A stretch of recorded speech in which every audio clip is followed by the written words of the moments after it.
చైతన్య సభ నిర్మించాలంటే ఇప్పుడున్న పరిస్థితుల్లో ఎంతో ధైర్యము సాహసము అన్నిటికీ తెగించి ఇలాంటి సభలు జరుగుతాయి. ఇలాంటి ఎన్నికల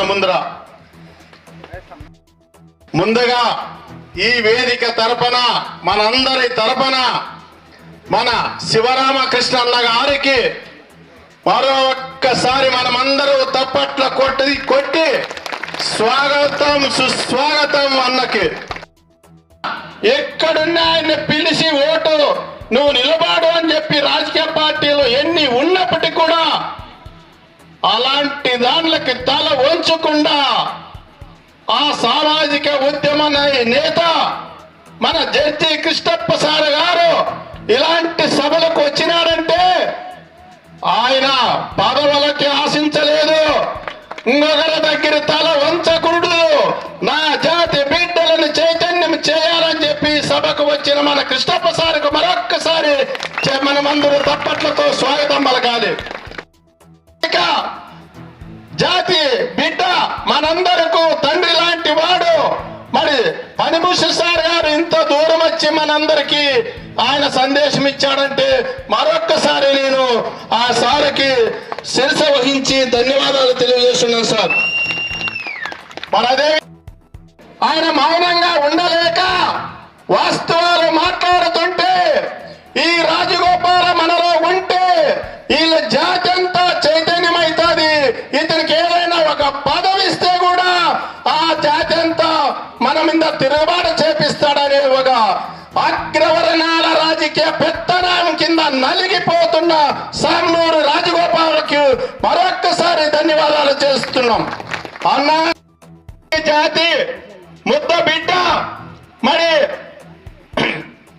ఎస్సీ జనసంఘాన్ని ఒక సంఘాన్ని ఏర్పాటు చేసుకొని ఎటువంటి రాజకీయ సపోర్టు లేకుండా ఎవరి దగ్గర తల ఉంచకుండా మరి ఎవరిని కూడా లెక్క చేయకుండా ఈ రోజు రాష్ట్రంలో ఒక ఎస్సీ పైన కానీ ఒక ఎస్టీ పైన కానీ ఒక బీసీ మైనార్టీల పైన కానీ ఎక్కడైనా దాడులు జరిగితే ఎంతో ధైర్య సాహసాలతో ఆయన తిరుగుబాటు చేస్తున్నాడు. అలాంటి వ్యక్తులకి మనమంతా తోడుగా ఉండాలి సోదరులారా. రజక జాతి బిడ్డలారా, ఒడ్డే జాతి, బోయ జాతి, కురవ జాతి మరి అనగారిన కులాల జాతులందరికీ కూడా మనకి స్వతంత్రం వచ్చిందని చెప్పి మనమంతా సంఘాలు గుర్తుకుంటున్నాం. ఎక్కడొచ్చింది మనకి స్వతంత్రం? ఈ 76 సంవత్సరాల చరిత్రలో చూస్తే ఒక్క అనంతపురం గురించే మీరు ఆలోచన చేయండి. మీకు అంతా దూరం ఆలోచన చేసే శక్తి లేకుంటే ఒక్క అనంతపురంలోనే ఇప్పటికి ఎంతో దూరం నుంచి 20 సంవత్సరాలు ఎన్నికల నుంచి మీరు ఆలోచన చేయండి. ఈ 20 సంవత్సరాల ఎన్నికల్లో 14 నియోజకవర్గాలు ఉన్నాయి. 14 నియోజకవర్గాల్లో ఎవరు నిలబడుతున్నారు? మనకి ఎలక్షన్ వచ్చినప్పుడల్లా ఒక కురువుకి ఇస్తున్నారు. కురవు ఓటు ఎంత ఉంది? కురవుకి ఓటు. మరి అదే విధంగా ఎస్సీలకు 2 ఇస్తున్నారు ముష్టి పడేసినట్ల. ఎస్సీ జనసంఖ్య ఎంత ఉంది?